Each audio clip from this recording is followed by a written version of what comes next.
Hello student, मैं Mahesh Kumar Verma, Sardar Singh convent inter college, मैं अहमदाबाद सीतापुर। आज इस वीडियो में हम आपको कक्षा 10 के विद्यार्थियों को लेसन 1 यानी पार्ट 1 में लाइट टॉपिक है यानी प्रकाश, उसके बारे में हम आपको बताएंगे कि प्रकाश क्या है, इसकी डिफिनेशन क्या है, प्रकाश के बारे में हम बताएंगे आपको।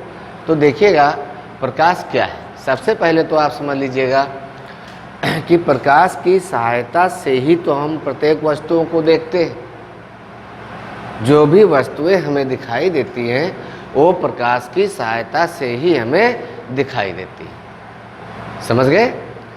तो प्रकाश की डिफिनेशन क्या बनेगी, या हम ये कह सकते हैं कि कहीं अंधेरे में कोई वस्तु रखी हुई है और उस वस्तु को ढूंढना है हमें, तो हम कैसे उसको पाएंगे कि ये वस्तु कहाँ पर है, उसको कैसे प्राप्त करेंगे।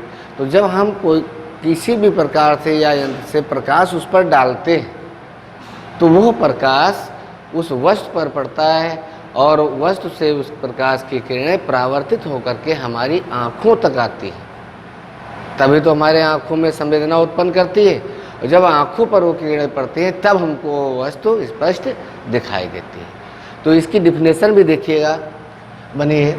प्रकाश एक प्रकार की ऊर्जा है जो हमारी आँखों में संवेदना उत्पन्न करती है।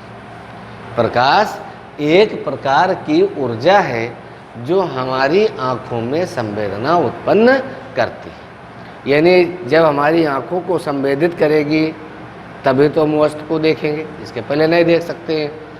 अब देखिए प्रकाश में आपके दो प्रकार के होते हैं। कुछ प्रकाश स्वयं उत्पन्न करते हैं, कुछ दूसरे की सहायता लेकर के उत्पन्न करते हैं। जैसे आप लोग पिछली कक्षाओं में पढ़े होंगे, छोटी कक्षाओं में आपको बताया गया होगा कि प्रदीप्त वस्तुएं और अप्रदीप्त वस्तुएं या अदीप्त वस्तुएं। प्रदीप्त वस्तुएं क्या होती हैं?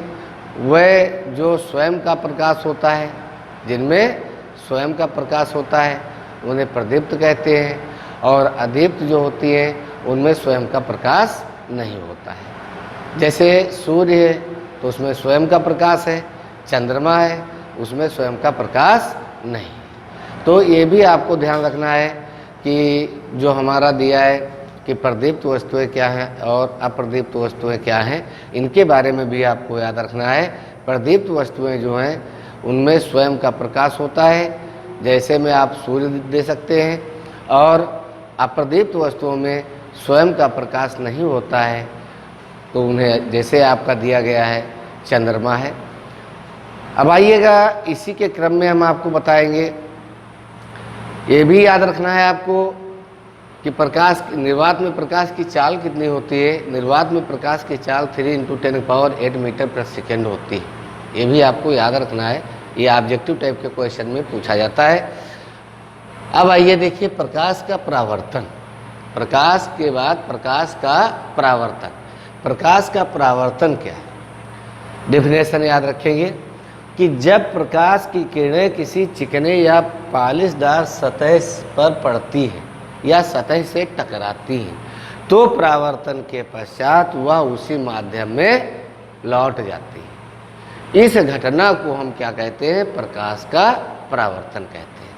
यानी जब प्रकाश की किरणें किसी चिकने या पालिशदार सतह पर पड़ती हैं तो दिया गया है परावर्तन के पश्चात, यानी तो परावर्तन के पश्चात वह उसी माध्यम में लौट जाती है। इस घटना को प्रकाश का परावर्तन कहते हैं। तो प्रकाश का परावर्तन की डिफिनेशन क्या हुई कि जब प्रकाश की किरणें किसी चिकने या पालिशदार सतह पर पड़ती हैं तो परावर्तन के पश्चात वह उसी माध्यम में लौट जाती है। इस घटना को हम कहते हैं प्रकाश का परावर्तन। जैसे यहाँ पर देखिएगा आपका ये चिकना तल दिया गया है, इस तल पर देखिए ये जो किरण आपकी दी गई है ये आपतित किरण है, इसको हम क्या बोलते हैं? आपतित किरण। और ये जो किरण आपकी है ये किरण है परावर्तित किरण।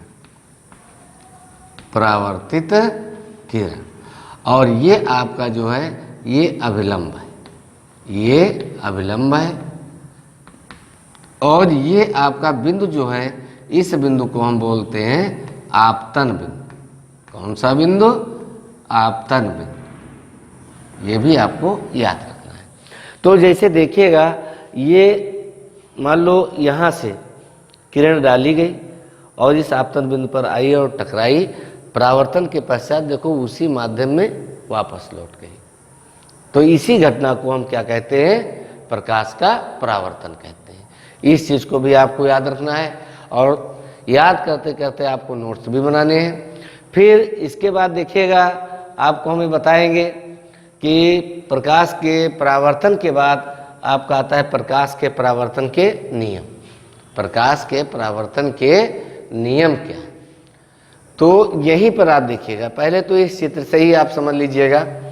जैसे आपतन और अभिलंब के मध्य बना कोण आपतन कोण होता है, परावर्तित किरण और अभिलंब के मध्य बना कोण परावर्तन कोण होता है, जिसे R से हम प्रदर्शित करते हैं। आपतित किरण और अभिलंब के बीच बना कोण आपतन कोण यानी I से, और परावर्तित किरण तथा अभिलंब के बीच बना कोण परावर्तन कोण, इसको हम किससे प्रदर्शित करते हैं? R से। तो यहाँ पर इसका जो प्रकाश के परावर्तन के नियम हैं, वो कौन कौन से नियम हैं, इसके बारे में भी आप जान लीजिएगा।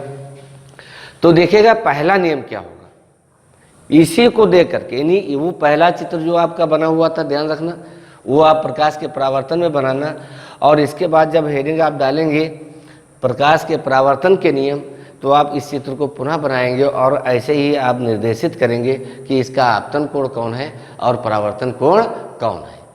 समझ गए? तो आप देखिएगा, यहाँ पर पहला नियम क्या बनता है? आपतित किरण, थोड़ा सा ध्यान दें, आपतित किरण, कामा लगाइए, परावर्तित किरण तथा जो आपतन बिंदु पर, पूरी बात याद रखो, पहला नियम मैं बता रहा हूं, आपतित किरण कामा परावर्तित किरण आपतन बिंदु पर खींचा गया अभिलंब, ये तीनों एक ही तल में स्थित होते हैं। केवल चित्र से आप देखें कि आपतित किरण, परावर्तित किरण, आपतन बिंदु पर खींचा गया अभिलंब, ये तीनों एक ही तल पर स्थित होते हैं। पहला नियम आपका हो गया। अब देखिए इसका दूसरा नियम, यानी दूसरा नियम क्या बनेगा? आपतन कोण I परावर्तन कोण R के बराबर होगा, यानी ये दोनों आपस में क्या होंगे? बराबर होंगे। वही नियम यहाँ पर लिखाए गए, देखिएगा कि आपतित किरण, परावर्तित किरण तथा आपतन बिंदु पर खींचा गया अभिलंब तीनों एक ही तल पर स्थित होते हैं। ठीक, दूसरा नियम बताया गया है कि आपतन कोण परावर्तन कोण के बराबर होता है। तो ये दोनों नियम आपको याद होना चाहिए कि आपका जो ये दिया है कि प्रकाश क्या है, प्रकाश का परावर्तन क्या है और प्रकाश के परावर्तन के नियम क्या हैं, ये सारी चीज़ें आपको हमने बताया। इनको आप साथ में नोट्स भी बनाते रहिएगा और इनको याद करते रहिएगा। इस वीडियो में हम आपको केवल 3 ही दिए हैं, इसके अगले वीडियो में हम आपको और अन्य चीज़ें भी देंगे, उनको भी आप नोट्स बनाते रहिएगा और अपना जो याद करते रहिएगा, जिससे कि एग्जामिनेशन जब आए तो आपको किसी भी प्रकार की प्रॉब्लम न हो। क्योंकि जब भी कॉलेज खुलेगा तो आपको केवल रिवीजन करना रह जाए, ये नहीं कि आपको बार बार तैयार करना पड़े। ओके, धन्यवाद।